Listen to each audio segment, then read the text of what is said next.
back to the Straight Talk Show with Tega Orubo and Nanfe Fadi. Today we want to talk about what happens to our money. One time Nanfe and I went to buy something at at a supermarket, and after I finished raising my shoulder high, like I said, let's go, I have money in my card. I have like 11K. How much did I say I have? You said you had over 9,000. Hey, on the card. So we went there, I raised my shoulder, I was proud. I went, I said, buy anything you want to buy. Your girls got you. But we're not even buying so much. So you were so confident. Much. I was so And then I went somewhere else to go and make a call, and I gave this young lady my card, gave her PIN. Next thing they were calling me, hello, excuse, it didn't work. She was so polite at first. Then instead of telling her to chill, Tega said, no, try it again. And I think you made the transfer. And I said, no money there. Oh, okay, no problem. I'll just do a transfer. I'll transfer into the card now. Then I did the transfer did not work. I think it's that beraga you did that even annoyed the lady. Because the second time when it didn't go through, she just said, insufficient. I mean, it didn't work again, no. So, guys, basically, this was just to, kickstart, this whole thing that they said, before you go out and you breathe, they'll say, savings of current. It happened to us live. So you just don't start feeling like, oh, you're a witch or your village people are sucking your money. We just want to talk to you about what happens to money. Money doesn't last. Money doesn't last for anybody. It doesn't last. For me, I was telling Nanfe the other day that for me, I actually use my money for I think I do unreasonable things. Because I don't really do you? Feed. I think you're like a miser. I'm a miser, but when it's now time to spend. It's not like it's better. Yeah, I think that's true. You go all out. I would just she's set free, freedom at last. So now, what do you think makes your money fly away from the bank? A couple of things. If I start to think of it now, okay. I think the basic thing. Please don't judge me. Food. So we said it together. I know my friend. Yeah. It's food. Food. I like to eat good food, so most times I am either ordering out or spending a lot of money. You said she's cooking soup or stew, not this soup or stew that is meat that this girl will use all the money to buy inside that. Secondly, fuel. Hey, but what are you doing to us? Did you hear that? You should have increased it again. I was already crying about how fuel sucks up my funds, and then now it has gone up again. Fuel is another thing that takes my money, and then the big one, relatives who call you. Oh. They don't call you like they want to ask you for money. They call you to greet you. There's a format. There's a format. They are wiser these days. They just call you and say beg because they know you will turn them down. So they call you to greet you first and tell you it's been a long time to hear from you. Then whenever a relative calls you, especially my younger sister, she's on this table, calls you and says, how far? It's been a long time. I just want to check up on you. That's 2-3 days counting. They will check up on you again. Yeah, they're going to check up on you, and this time with the real reason why they checked up on you. 3 days earlier. 3 days earlier. So relatives, food, fuel, electricity bill. That one, I won't say I want to complain, because to be honest, I enjoy rent. Yeah. Rent, because at the end of the day, you need to be removing something for rent every month. So before you see, and then Ajo, I do Ajo every year. In fact, since I started working, I've always been doing Ajo. Don't tell me you're one of those people that do 4-5 places. Let's leave it at I do Ajo. But the doing is not sweet, but the collection of that Ajo, that is the place where the things are happening. When it's your turn to collect, you don't complain. And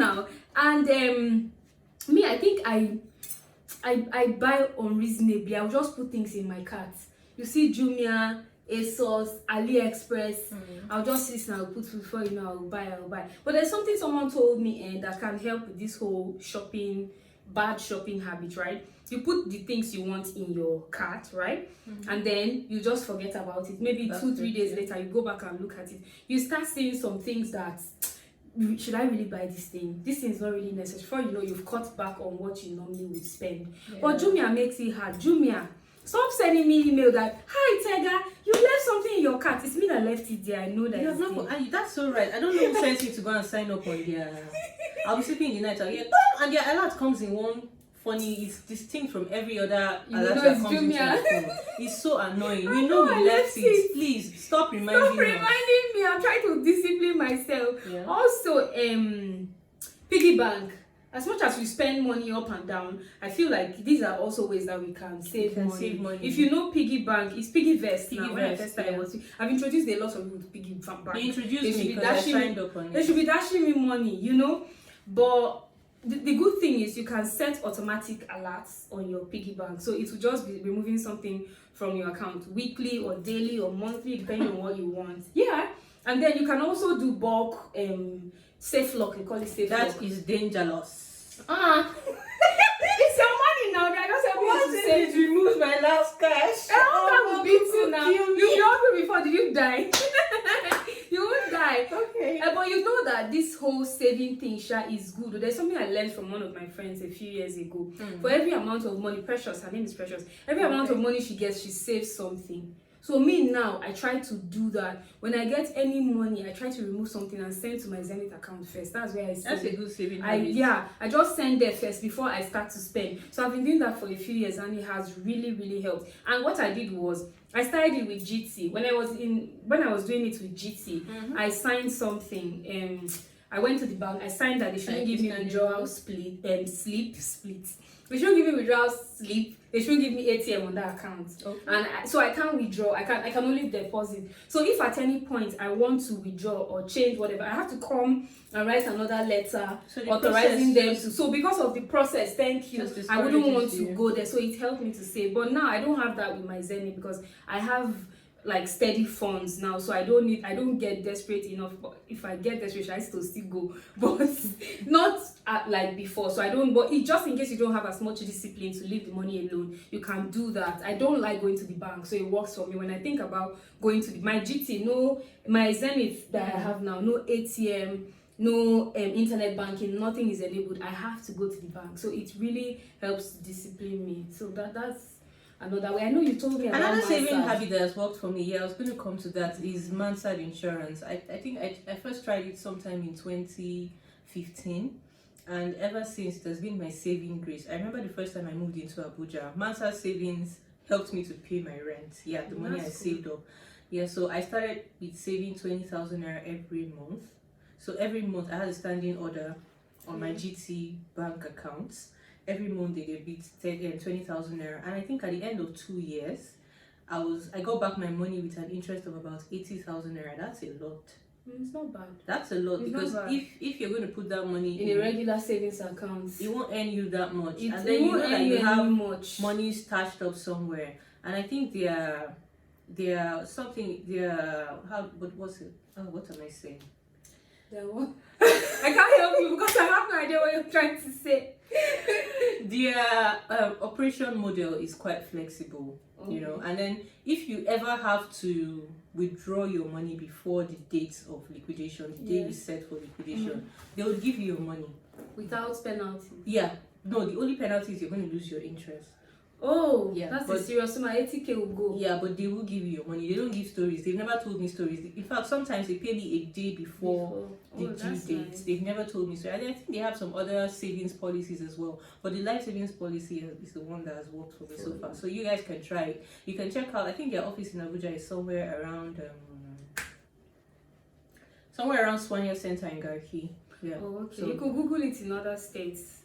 I know other banks have something like this too, but I don't really know much about it. But I know that there are some they do now, because when you do savings, mostly it doesn't really pay much. And me, I believe in my money bringing money for me. I'm hardly the type of person that will just leave money there and to be sitting down. I'm always putting my money. Maybe that's why I'm not a billionaire yet. Because when I have money, I'm gonna try something before you know. And I've done a few things that have failed. I'm not ashamed to admit it. I've done a few things that have failed. I've lost money and stuff. So if you're the type that you can take risk, you're a risk taker, you should try all those They have some investments now. They do. I know ARM has some.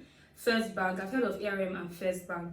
I don't know how secure they are. I don't know what the terms of those investments are, but you should check them out and see if, instead of you just using money to eat food, buy jeans, buy scented oils like me, like you, and candles, scented candles, other earrings and nonsense online.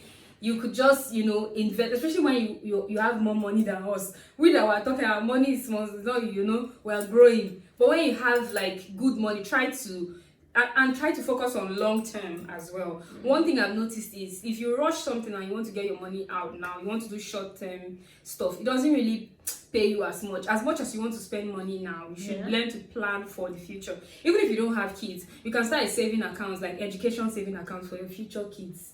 You can start house whatever account. ARM has that house whatever account, whatever, that you just be putting money. You're planning for the future, so when the time comes for you to maybe send your children to university or something, you already have it covered, so you're not stressing when you're old, you know, when your children.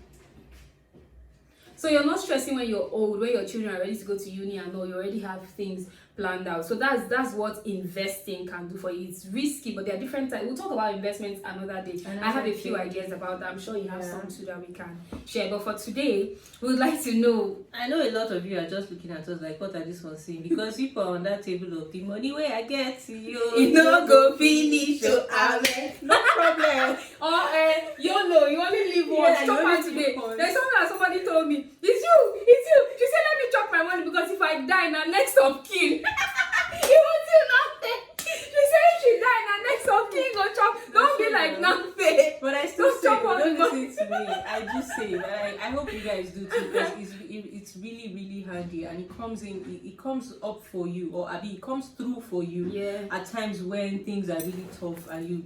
It's like not now in the sweet. Country. Now It's not Nigeria, sweet when you have like little needs that are urgent and you have to start calling, begging shameless. Yeah, it's not cool. Save something somewhere for a rainy day. I think we're talking too much. Yeah, I think so. No, we are not talking too much. We've said enough. Yeah, we've said enough. English mistress. Anyway, so thank you so much for joining us again today. Thank you. Do you have any other thing you want to say, Teda? No, I would just like for people to share with us how they spend their money. What finishes your money? Or if you are a billionaire and money does not finish, please tell us how it doesn't finish. So our own. Exactly. And if you probably felt that your money is always finishing and it's because you're not giving tithe to some pastor, I'm not dragging pastors. I'm just saying that some people always feel that, okay, because I'm not tithing. I used to be at that place sometime before in my life when I feel every time I don't tithe, maybe I miss tithing in a month, and then things don't go well for me. I always say the devourer spirit is after my money.